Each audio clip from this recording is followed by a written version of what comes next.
할렐루야. 10월 12일 주일 매일 성경 묵상입니다. 오늘 말씀은 역대하 23장 16절에서 24장 16절 말씀입니다. 남유다는 정통 왕조가 아닌 자가 왕이 되어서 6년간 다스렸지만은 드디어 다윗 왕조의 씨 요아스가 유대의 새로운 왕으로 등극하게 되죠. 하지만 7살짜리 그 어린 왕이 무엇을 알겠습니까? 하지만 그에게는 여호야다라는 든든한 조력자가 있었습니다. 24장 2절을 보면 이로 인해 제사장 여호야다가 세상에 사는 날 모든 날에 요아스가 여호와 보시기에 정직히 행하였다라고 하거든요. 혹시 성도 여러분에게는 이런 조력자가 있을까요? 이런 스승, 그죠?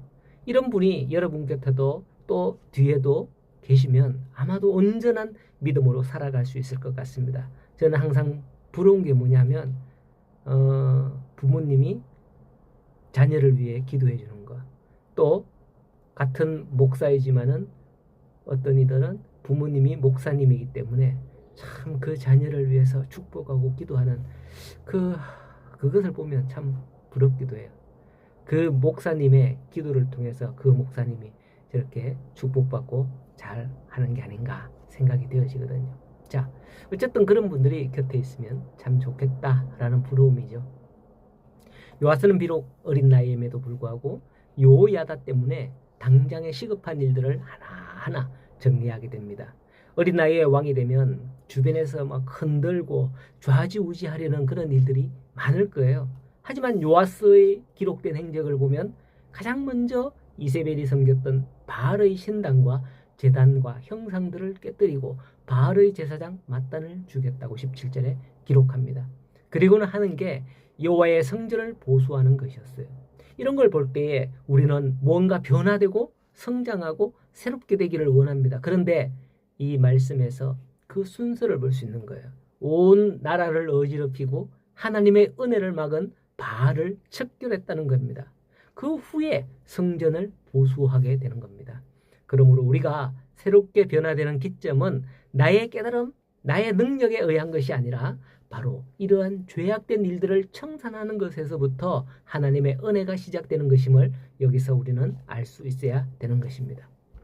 그동안 남유다에 있어서 가장 어렵고 무거운 문제가 뭐였습니까? 바로 그 모든 죄악의 원흉인 아달랴였습니다.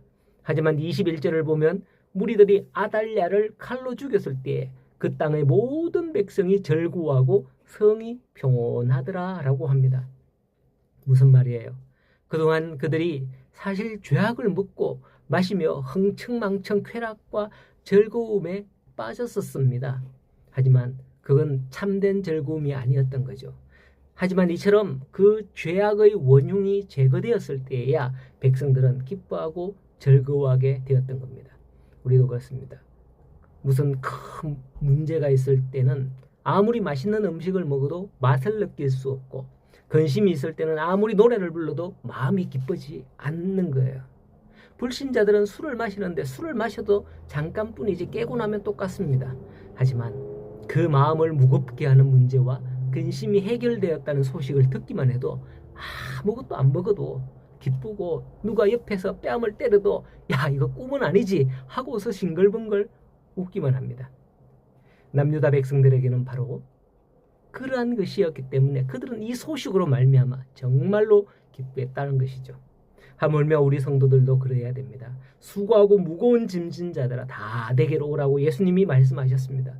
내게는 무거운 짐이 있지만은 예수님께서 그 짐을 다 맡으셨음을 깨달았을 때에 기뻐할 수 있는 겁니다. 믿음으로 그 기쁨을 함께 누리는 우리 모든 성도가 되기를 소원합니다. 또 4절 이하를 보면 이후 요아스는 제사장들에게 여호와의 전을 수리할 돈을 거두어서 성전을 수리하도록 합니다.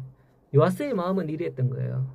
하지만 6절에 여차여차해서 이 일이 지체되고 있을 때에 요아스는 한 궤를 성전 앞에 두어서 백성들로 자원하여 드리는 예물로 그 성전을 수리하도록 합니다.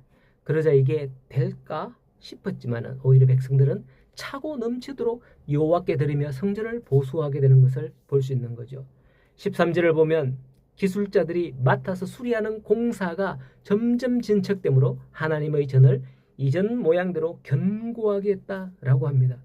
이렇게 요아스가 여호야다의 그런 도움을 힘입어 이 요아스가 여호야다가 세상에 사는 날 동안에, 세상에 사는 모든 날 동안에 여호와의 전에 항상 번제를 드렸다라고 14절에 기록하고 있습니다.